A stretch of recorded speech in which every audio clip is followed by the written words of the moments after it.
फडणवीसांनीच काल मोहोळ यांना बोलावलं असेल। मुरलीधर मोहोळ आणि मुख्यमंत्री भेटीवर दंगेकरांनी वक्तव्य केलंय।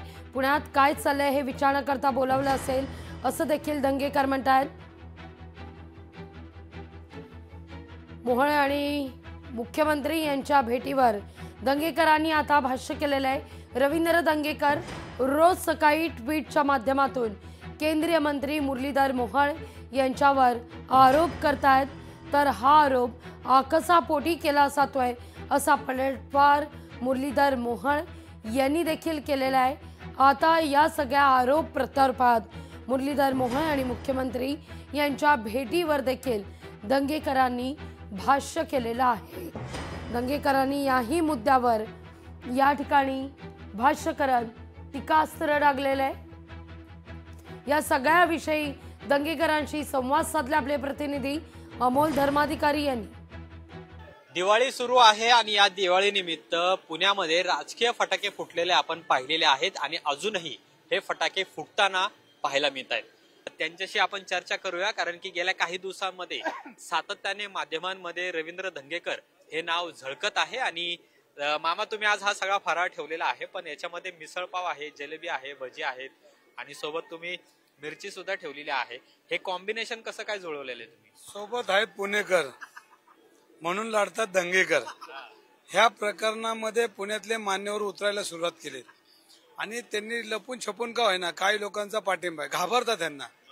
आणि याच्यामध्ये जैन धर्मीयांची जी जागा ज्या पद्धतीने गतिमान व्यवहार झाला ह्याचं कौतुक करण्यासाठी आजचा खरा स्नेह मिळाला आणि पुणेकरांच्या लक्षात येऊन देणार आहे की ह्याच्यामध्ये कशा टप्प्याटप्प्याने 2-2 तासांनी खरेदी करत 2-2 तासांनी जे रेशन कार्ड काढायला 6-6 महिने 2-2 वर्ष लागतात, तर एवढ्या मोठ्या प्रक्रियेला 2 दिवसात 4 दिवसात कसं गतिमान सरकार आहे हे दाखवण्याचा प्रयत्न मोहोळांनी केला, त्यांचं कौतुक केलं पाहिजे। पण आमचं रेशन कार्ड 2-2 वर्ष निघत नाही, त्याचंही त्यांनी उत्तर आपल्याला दिलं पाहिजे। मी काल त्यांनी म्हणले की माझ्यावर एकही गुन्हा नाही, तर त्यांचं प्रतिज्ञापत्र सादर केलं।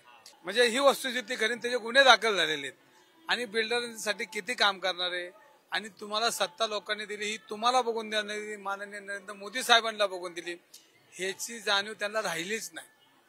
हा गरिबांसाठी झालेलं लोकप्रतिनिधी का मलबार हिल मधल्या लोकांसाठी जमिनी काय भावाने जाणार आहे यांच्यासाठी हा लोकप्रतिनिधी झालाय का नाही झालाय का ही शंका माझ्या सारख्याच्या मनात। माझ्यावर जे गुन्हे आहेत ना त्याचं मी प्रतिज्ञापत्र दिलेलं आहे आणि त्याच्या व्यतिरिक्त त्यांना कुठेतरी भूखंड घाललेले काहीतरी सापडले, तर माझं प्रतिज्ञापत्र बघून माझ्या त्यांनी कारवाई करावं की यांनी गुन्हे लपवलेत, मी गुन्हे लपवले, त्यांनी कारवाई करावी, लक्षात घ्या।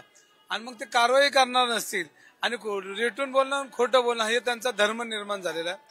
पण ज्या भारतीय जनता पार्टीमध्ये ही लोक सगळी वाईट सगळी चांगली आहेत, पण जी ही विकृतवाले पब हे सगळे एकत्र येऊन भारतीय जनता पार्टीच्या नावाखाली जनतेची लूट करतात, त्या विकृतीच्या विरोधात मी बोलतो आणि मी बोलत राहणार। सगळ्यात अभिमान आहे की मी पुण्यात जन्मलो आणि छत्रपतींचा ज्या पुण्यनगरीमध्ये त्यांचा बालपण गेलं त्या भागामध्ये मी लहानाचा मोठा झालो आणि पुणेकर माझ्या पाठीशी उभे राहतात, त्याचा मला पूर्ण गर्व आहे आणि मी पुणेकर जन्मलोय याचा मला पूर्ण अभिमान आहे। कारण मी लढताना सगळे पुणेकर माझ्या बरोबर आहेत, एक का व्हायना हळूहळू मुंडकं बाहेर काढतात माझ्यासाठी, त्यांना मी त्यांचं स्वागत करतो, त्यांचा आभार मानतो। कारण मला आता अनेक लोक बोलायला लागलेत, अनेक लोक कोर्टात जायला लागलेत, रवी दंगेकर हा वाईट आहे, नालायक आहे, त्यांच्या दृष्टीने जो आहे तो आहे, पण जैन धर्मांची जागा मंदिर हे डोवला मौलाने उभं राहिलं पाहिजे। काय म्हणतात पुणेकर आज फराळानिमित्त तुमच्याकडे येत आहेत, भेटतायत, फोटो सुद्धा काढतायत, काय म्हणतात? बघा पुणेकर आहेत बरोबर म्हणून लढतात दंगेकर, हे सगळे माझ्या बरोबर आहेत, सर्व पक्षी आहेत, सर्व मित्र परिवार आहे, नाती गोती तर माहिती तुम्हाला भेटणार नाही, पण सगळं कुटुंबच माझं पुणे शहर आहे फक्त। आणि मुरलीधर मोहोळांचा माझा वादच नाही, ज्या गतिमान व्यवहार हा झालाय त्या विरोधात आहे, विकृतीच्या विरोधात आहे।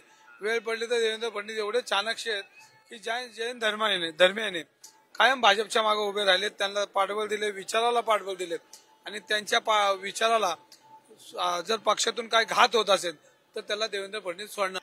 आज फराळाचा दिवस आहे, सगळे पुणेकर आलेत, आजचा दिवस जरा आनंदात घालवतो, उद्यापर्यंत चालू आहे ना आपला, आज जरा शांत आहे। कॅमेरामन तुषार नानावरेसह अमोल धर्माधिकारी, लोकशाही मराठी, पुणे। लोकशाही मराठी ऐका, पहा, जागरूक रहा.